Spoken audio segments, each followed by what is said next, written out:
गायदान करणारी परीक्षा आणि तमाम शोधकांना माझा मानाचा पत्र. नमस्कार, मी आरुष सुमन कुटुंबे, जिल्हा परिषद प्राथमिक केंद्र शाळा मुलेचा पहिली विद्यार्थी. आपण विषयानंतर छत्रपती शिवरायांचे स्वराज्य. इतिहासाच्या पानापानावर भविष्याला घडविणारं मोठं सामर्थ्य असतं. आमच्या महाराष्ट्राचा इतिहास लिहिला शाहिरांच्या डोकांनी, पुण्याच्या डाबांनी, तलवारीच्या झंझनाटांनी, डोंगराच्या हिरव्या पिवळ्या शालीनं, आज सह्याद्रीच्या नादीनं. रत्नावा भक्तिका आहे बोलवणे नुरे, रमणीची दूध जिथे दुपटी फेनरे. असे महाराष्ट्रभूचे वर्णन श्रीपाद कोल्हटकरांनी आपल्या महाराष्ट्र गीतात केले आहे.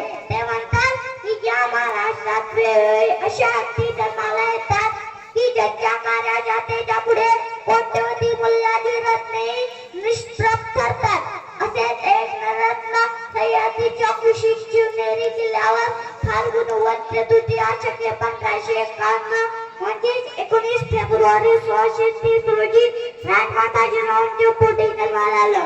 त्यांचं नाव होतं शिवाजीराजे शहाजीराजे भोसले. जिजाऊबाई शोभाला रामाच्या, कृष्णाच्या, भीमाच्या आणि अर्जुनाच्या गोष्टी सांगत त्यांनी शिवरायांवर शस्त्रांचे अभंग शिकवून त्यांचे संस्कार केले. अनेक भाषा, विद्या, कला, शास्त्रे आणि शस्त्रे यात शिवराय पारंगत झाले. जिजाऊंनी शिवरायांच्या मनात स्वराज्याची बीजे रोवली. 1645 साली पुण्यातील ज्ञानेश्वराच्या मंदिरात वयाच्या अवघ्या 15व्या वर्षी शिवरायांनी आपल्या बाल सौंदर्यांसोबत परक्यांची गुलामी आता पुढे हे हिंदवी स्वराज्य व्हावे ही स्त्रीची इच्छा अशी स्वराज्य स्थापनेची प्रतिज्ञा केली. 1643 मध्ये तोरणा किल्ला सर करून शिवरायांनी स्वराज्याचे तोरण बांधले. त्यानंतर स्वराज्याची घोडदौड वेगाने सुरू झाली. राजगड, कोंढाणा, पुरंदर, रोहिडा, प्रतापगड असे किल्ले ताब्यात घेत शिवरायांनी स्वराज्याचा विस्तार केला. शहाजीराजांनी संस्कृत भाषेत स्वराज्याची राजमुद्रा तयार केली. प्रतिभाचंद्र लेखेव वर्तिष्णुरी स्वान्विता शास्त्रशेषा मुद्रा पत्रा राजते असा मजकूरलेली राजमुद्रा रेतेच्या कल्याणकारी राज्याचा संकेतच होती. स्वराज्याच्या कार्यात शिवरायांच्या प्राणावर बेतणारी कितीतरी संकटे आली, पण शिवराय त्यातून मोठ्या चातुर्याने व चित्तापीने पार पडले. स्वराज्यावर चालून आलेल्या अफजल खान नावाच्या राक्षसाचा शिवरायांनी प्रतापगडाच्या पायथ्याशी कोटा बाहेर काढला. सिद्धीच्या पानाच्या वेड्यातून शिवराय मोठा युक्तीने सुटले. 52 लाख फौजेचा कडा पार असताना लाल माला दबा धरून बसलेल्या शाहिस्तेखानाची शिवरायांनी मध्यरात्री मालात घुसून बोटे टाकली. महाराष्ट्रात धुमाकूळ करणाऱ्या औरंगजेबाला सुरतेवर छापा टाकून भारताने चांगलीच अत्तल घडवली. दिल्ली दरबारात भले भले सरदार वतनदार बादशाह समोर माना चुकवत असताना मागच्या रंगेत उभे केल्याचा अपमान सहन न झाल्याने शिवरायांनी ताड मानलेल्या बादशाहाची किल्ले दौडून देऊन महाराष्ट्राचा स्वाभिमान दाखवून दिला.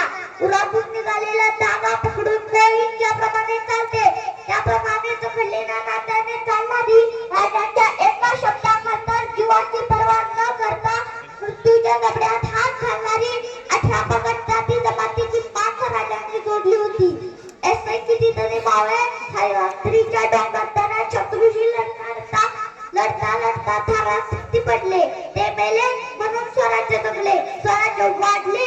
लाख मेले तरी चालतील पण लहान पुशीचा जगला पाहिजे हा विचार प्रत्येकाच्या मनात होता. आणि याच बळावर हत्तीच्या कंठस्थानात जगणाऱ्या सिंहाप्रमाणे सरंजामशाहीच्या छाताडावर बसून ते तर राजशिवरायांनी उभं केलं. अखेर तो सोन्याचा डोल झुकवला.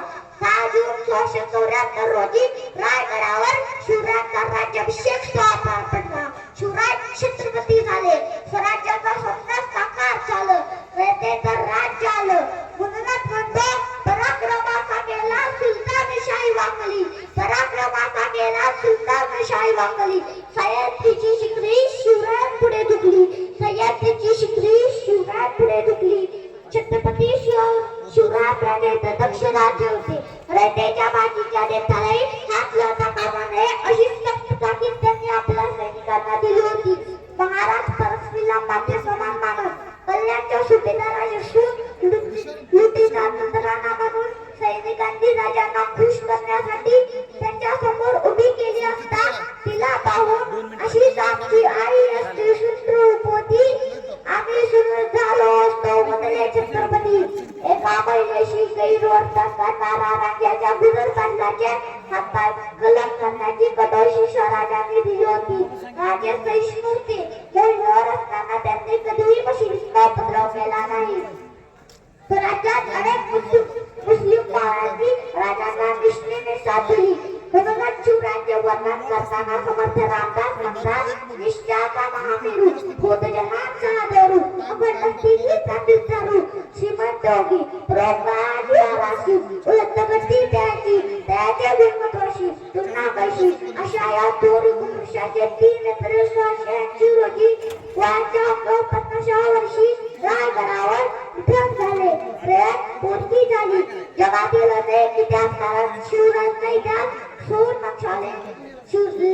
सुवर्णाक्षरांनी लिहून ठेवला आहे. स्वामी विवेकानंद म्हणतात, Shivaji represented the true consciousness of the nation. Prabodhankar Thackeray म्हणतात, शिवाजी महाराज इतके महान आहेत की ज्यांच्यासमोर 33 कोटी देवांची पैठणे बाद होते. आदर्श पुत्र, सावधवा दूरदृष्टी नेता, कुशल संघटक, लोककल्याणकारी प्रशासक, हिकमती लढवय्या, सृजनाचा कर्ता, सत्याग्रहाचा कैवारी असे शिवरायांचे व्यक्तिमत्वाचे अनेक तेजस्वी पैलू. म्हणूनच आजही त्यांच्या नावाचा जयघोष करताना आपली जाती सर्वांना अभिमानाने फुलून येते. पुतळ्यासाठी आपली मान अद्भुत